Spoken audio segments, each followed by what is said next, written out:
Assalamualaikum warahmatullahi wabarakatuh. Berjumpa kembali. Pada hari ini kita akan membahas tentang sistem pertahanan tubuh pada manusia non-spesifik. Fungsi dari sistem pertahanan tubuh kita yaitu yang pertama, melindungi tubuh dari serangan benda asing dan penyakit atau biasa disebut patogen. Yang kedua, menghancurkan jaringan dan sel mati atau rusak. 3. Mengenali dan menghancurkan sel yang tidak normal. Ada beberapa lapis pertahanan pada tubuh kita. Yang pertama adalah pertahanan non-spesifik dan pertahanan spesifik. Pertahanan non-spesifik ada dua, pertahanan lapis pertama dan pertahanan lapis kedua.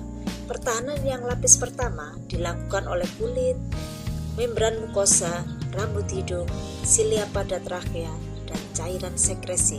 Pertahanan yang kedua dilakukan tubuh kita dengan membentuk inflamasi, sel-sel fagosit, protein antimikroba. Pertahanan tahap ketiga atau lapis 3 dilakukan oleh sel-sel limfosit dan antibodi. Kita bahas dulu tentang sistem kekebalan non-spesifik. Dilakukan oleh 4 hal. Yang pertama, pertahanan yang terdapat pada permukaan tubuh kita. Yang kedua adalah peradangan atau inflamasi. Yang ketiga, fagositosis. Dan yang keempat, protein antimikrobia. Pertahanan pada permukaan tubuh ada 4 juga, pertahanan fisik, pertahanan mekanis, pertahanan kimiawi, dan pertahanan biologis. Pertahanan fisik dilakukan oleh sel-sel kulit kita yang sangat rapat sehingga menghalangi mikroba masuk. Juga terdapat zat-zat keratin yang sangat keras. Pada saluran pencernaan, saluran pernafasan, dan saluran kelamin pada manusia dilapisi oleh membran mukosa yang menghasilkan lendir yang bisa membunuh bakteri dan mikroba. Pertahanan mekanis dilakukan tubuh kita dengan adanya bulu hidung yang menghalangi partikel dan mikroba masuk ke dalam saluran pernafasan. Selanjutnya, pada trakea atau tenggorokan ada juga silia.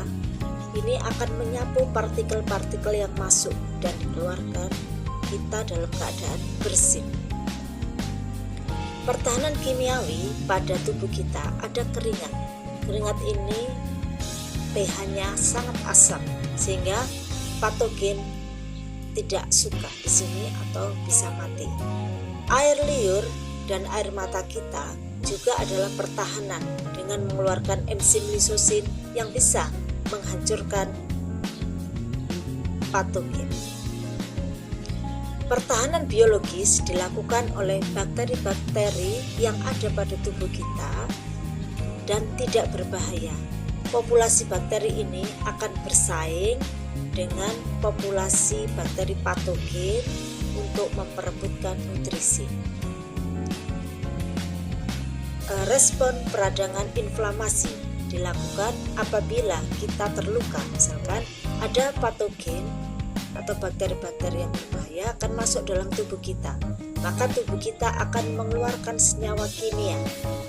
Dari senyawa kimia ini selanjutnya pembuluh darah yang di sekitar yang luka akan melebar dan pergerakan darahnya sangat lancar, sehingga pada permukaan daerah yang luka akan berwarna kemerahan, terasa nyeri, terasa panas dan bengkak.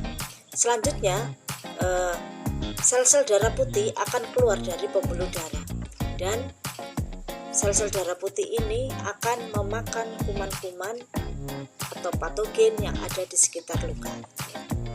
Dimakan. Selanjutnya adalah fagositosis. Fagositosis awalnya ini sel darah putih, dia mengenali adanya patogen. Selanjutnya terjadi pergerakan. Sel darah putih ini menuju ke patogen dan kemudian dia menyerang mendekat dulu, baru itu dia meliputi dengan membrannya dan kemudian membunuh bakterinya.